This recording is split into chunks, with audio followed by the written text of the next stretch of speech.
Hello ladies and gentlemen, a very warm welcome to the show. Thank you so much for watching Smart24 TV, and we do drive your business. My name is Anthony and I am your host, and this is The Point.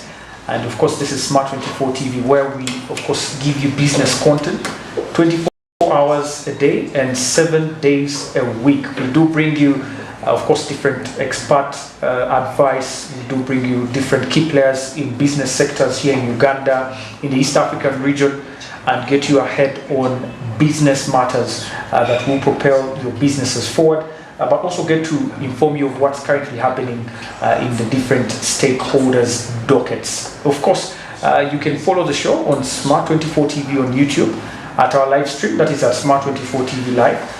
You can also watch us live on GOTV channel 394 and DSTV channel 372. Now, of course, there has been a lot of talk about the national budget, and recently on the 30th of January, the Parliament actually got approval of the national budget framework paper for 2023-2024.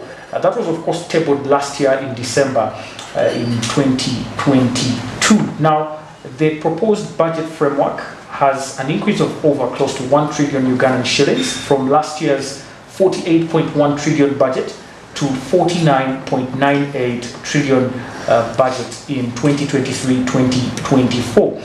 The passing, of course, of this budget framework is in line with the requirements of the Public Finance Management Act, that is Section 9.5 and Section 9.3 as well. So we are going to, of course, get to look into some of these issues in the budget, where cuts have been, of course, exhibited. Are they justifiable? Are we looking at recovering, of course, our economy from the pandemic shocks and the different other, of course, shocks that were experienced in the last couple of years? And joining me on this show is none other than Honorable Dennis Nyangwesho, who is an MP on the Committee of Public Service and also on the Budget Committee, and is going to, of course, add a lot of value to our discussion here. Honorable, you're most welcome to The Point. Yeah, thank you, my brother. Thank you, our viewers on Smart24 TV. Thank you for tuning in. I'm glad to be here. I should say this is my pioneer appearance here. Yes. Looking forward for further and more discussions here. Wow. Thank you. How is your county there, the Samia Bugwe County, doing currently? Yeah, Samia Bugwe County Central is one of the counties in Busia district, with an eastern border district in Uganda with the Ani border entry point. At the moment, the district is recovering from the effects of COVID. One thing that we have continuously suffered as a district is that during COVID, we had a lot of trucks and trailers. Most of you must have gotten to the attention of that problem, which was brought about by the COVID protocol. So the clearance of vehicles both in and out of Kenya took a long time, and this led to a build-up of heavy traffic. Unfortunately, as we move towards recovery from COVID, the problem has remained constant. And as we talk now, Busia town is a now go-zone area. It is full of traffic. Small vehicles cannot move. Even pedestrians cannot move. We have had a lot of accidents. We now have a health problem because these are people who are all over the streets of Busia. They have encroached on the little social services in the township or in the municipality, and we have been calling upon the government to help us. There's a big problem with our brothers in Kenya there. We have been told that their scanner is a bit, the cargo scanner is a bit slow, and it's managed by Nairobi. So the reading, and at times it's faulty, and have to do the third and fourth reading. So that has affected us, and it has affected trade. It has affected the quality of life. Shops have closed down. Landlords have empty buildings because there is basically no movement of people along the border in Busia. We have asked the government to help us and expedite opening of another border post somewhere in the south, Mino, which will lead us through Kenya, through Rwanda. So that's the currently what is happening in Busia. But it's basically like the rest of the country. Parents are struggling to take their children to school. Absolutely. The results have just come out. We're trying to assess and get a full report on the UPE performance and see how each interventions in terms of policy we can help our people access quality primary education. Yeah. Now in terms of health, we have the same challenges you have been hearing. Stock out of medicines. We had last received the medicines in November of 2022. We have a general hospital along the highway, which is not very well equipped. We don't have an X-ray, and we have a lot of accidents. We keep on taking our patients to Kenya. You can imagine an admitted patient who has to go to Kenya through any other means to get an X-ray, to get a CT scan, and then come back at the hospital and get readmitted. These are some of the challenges as leaders we face. But before that, I think we had a good supply of medicines by the NMS. Unfortunately, we are being told that it is a bigger problem. We are not yet to understand where the problem is. The ministry is saying it has facilitated the NMS very well. The NMS is saying, I think the Ministry of Finance is not giving us the money we require. The hospitals are also complaining that at times they don't get the medicines they require, and the medicines fall within their budgets, and it's like a push system where they needed a particular medicine, but they give medicine depending on how much you can absorb, not what you really need. So there is a problem which we need to discuss with such that the beneficiary districts, the hospitals, should be able to specify which medications they require, because this is the money which is for the district being managed by the NMS. So at times the districts receive irrelevant medications. We have received cases where we have too much treatment drugs for bilharzia, and we don't have a bilharzia outbreak. Yeah. We need syringes, we need IV fluids, but we have drugs for treatment of bilharzia, and this has encroached on the budget. So there are structural issues that as leaders we should engage the policy holders to improve service delivery for our people. So basically that's what's happening in my district. Busia being a border district, we've had issues of smuggling before. I don't know if something was done in that line. Are we still having so many issues of goods being impounded and so many smugglers along the borders?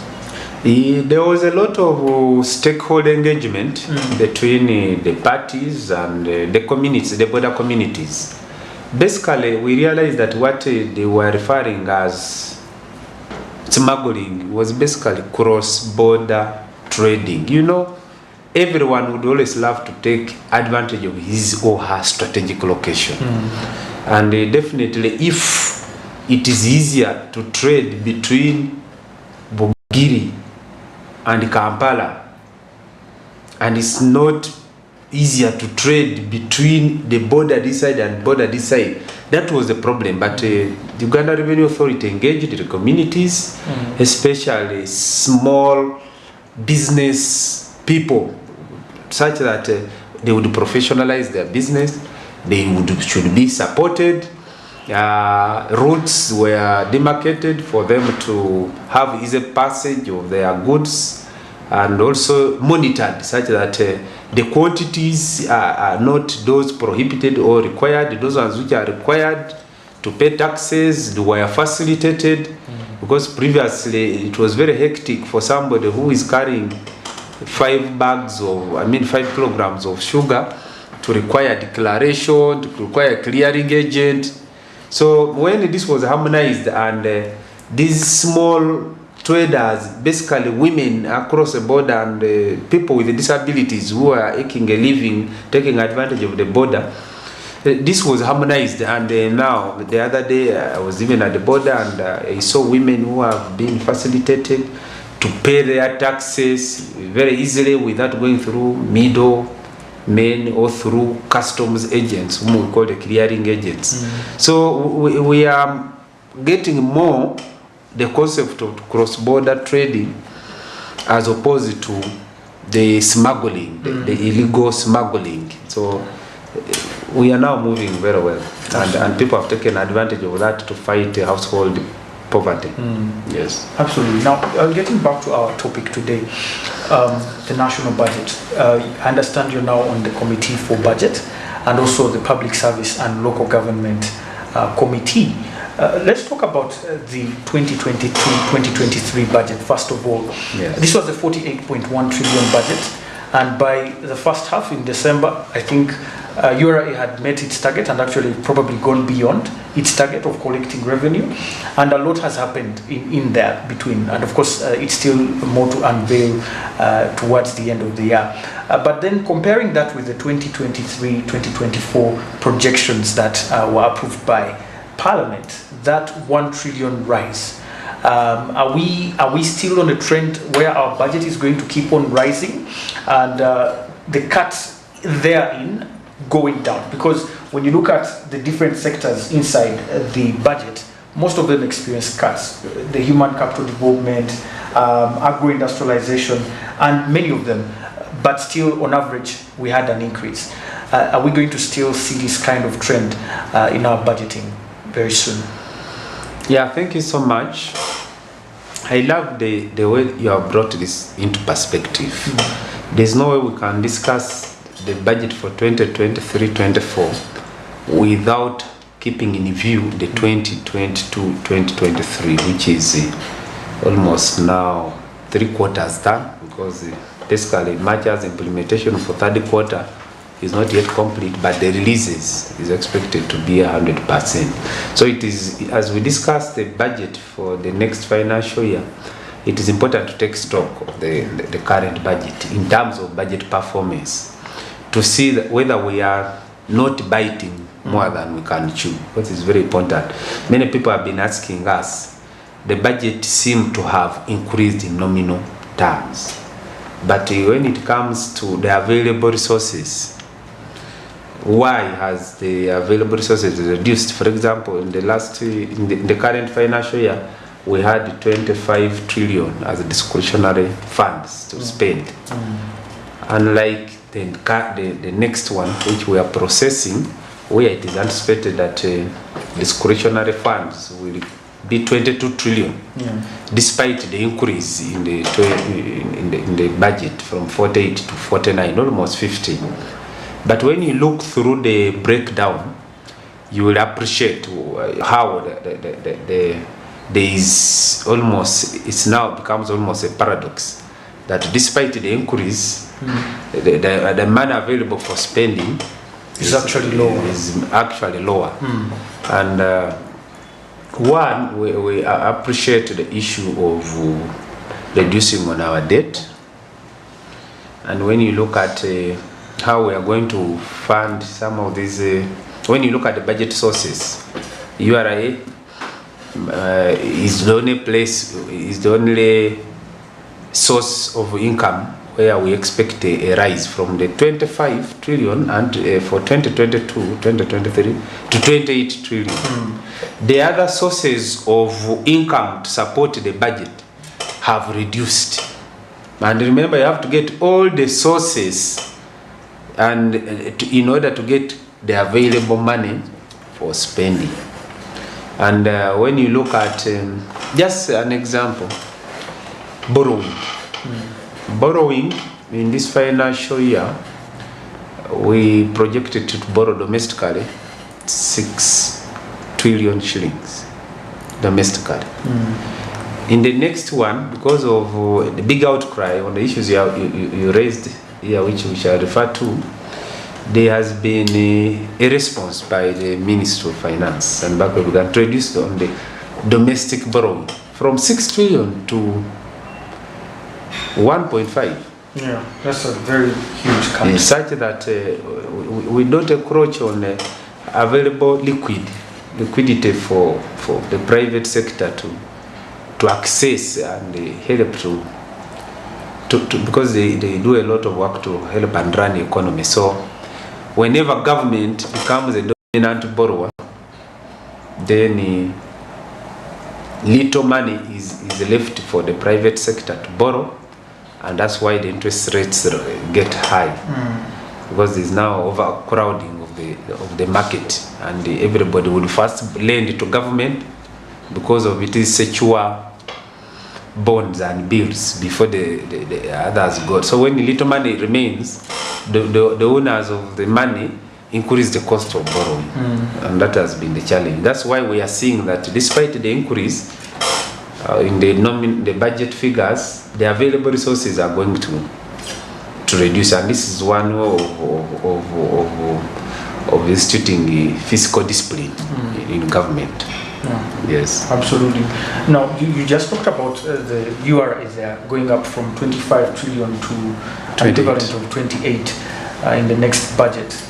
Where are we seeing this money coming from? Because we are in an economy where already people are overwhelmed. When you look at the taxes, there are so many. You're looking at the rental taxes, new taxes, not new, but taxes that have been amended. Yes. There are so many, and Ugandans are saying, aren't we going to suffocate of taxes? So in your own view, is it going to be an easy road for us, as especially people in the private sector, like you mentioned? Yes, now we are reducing on the domestic borrowing, which is going to help the private sector, but then this increase in the domestic financing, isn't it going to actually harm the private sector and the Ugandans in general? Yeah, thank you. We have been assured by the executive government that there shall be no introduction of new taxes. We have been funding a strategy by Uganda Revenue Authority called the Domestic Revenue Mobilization Strategy, and for it we have a plan and a work plan on how to raise such funds. Basically, these extra resources going to be mobilized by URA is going to be a result of efficiency in tax administration, because as I've told you, there have been efforts to improve. There are leakages that have been even accepted by the taxman himself at URA, that there have been still challenges of under declaration, less valuation, and also outright indiscipline by the staff at URA. And two, they had also been overwhelmed by work, and they appealed to Parliament to add them more money, because the economics there works. In matter of working out the economics, we are collecting 25 trillion at a budget of, let us say, 0.1 trillion. If you double our funding by 0.1 trillion, then we might go to 30 trillion. So the economics there really works, and the promise is that when you add us more money, we get more money power. We increase on tax intelligence investigation, and then also improve on the work relationship, such that taxes become easier and conducive for people to pay. So the increase in the resource envelope is not going to be a result of introduction of new taxes. It is simply going to go towards, we are going to get it as a result of funding our domestic revenue mobilization strategy to improve on their efficiency, to improve on their scope. The other day, the Commissioner General of URA was releasing their half-year performance, and he was talking about the efforts they have put in place to reduce on the leakage of the taxes, and also to increase on their work relationship with the taxpayers. So this is most likely going to help us realize this additional revenue without necessarily introducing new taxes. And also if enforcement. There are many people who don't pay taxes. Parliament has picked up the issue of tax exemptions, and I think by the end of the processing of this budget for next financial year, we shall pronounce ourselves on these tax exemptions. We want to know who is paying, who is not paying tax, why, what's the benefit of that foregone revenue to government, such that we can see whether there is cost benefit. We are going to do a cost benefit analysis, and this will somehow also lead to maybe policy declaration or orders by Parliament, because when you look at the budget framework paper, it tells us that if budget for revenue foregone in terms of tax exemptions is almost 8 trillion. So we want to see this 8 trillion. How? Who are they? Why them? What is the benefit? It's true that some of them might have benefits like employment, recouping, employment, but also they may be exempted because they are in the process of recouping high fixed costs. But this is up to when. We should be able to agree such that we can know that this is revenue foregone, but beyond this, these are the benefits. So it is a matter of streamlining our tax administration such that we improve on our tax to GDP ratio. It is the lowest in the East African countries. It is URI has been projecting 18% GDP to tax to GDP ratio, but we are stuck between 12.5 to 13.5. So that is very low, and we cannot, if we are very serious about leaping into the middle income status, we must struggle to improve on our tax to GDP ratio such that other countries have 40% tax to GDP. So yeah, there is efficiency, there is compliance of the people who are paying tax. People go to the tax money to pay tax, and those ones who earn more pay more. But here it's the opposite, and that has reduced on the people's will to pay taxes, because those who pay tax are overtaxed, and those who earn more pay less. So that has caused this low tax to GDP ratio. Yeah. Yes. Absolutely. Okay, we're going to take a very short break, but Honorable, when we return, we want to talk about the priorities of government this time around. When you take the figures here, the Human Capital Development Program still takes the lion's share. This includes education, health, and a couple of other sectors, and is projected at 9 trillion, whereas governance and security is still taking the second position at about 6.8 trillion. That is also at about 13.7%.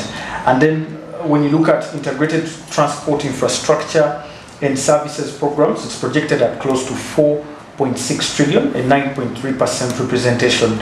And which is still baffling my mind, agro-industrialization is coming in the fourth place with over 1.4 trillion at 3%. Isn't this a disservice to a country which calls itself a country, an agricultural country, with over 60% of its population, working population, employed in the agro-industry, and yet we have government programs like the PDM that are actually trying to promote the agricultural sector, especially people who are depending on subsistence farming to get into the money economy. So we want to go through some of the prioritization in this budget. Is it really representing what's currently happening on ground?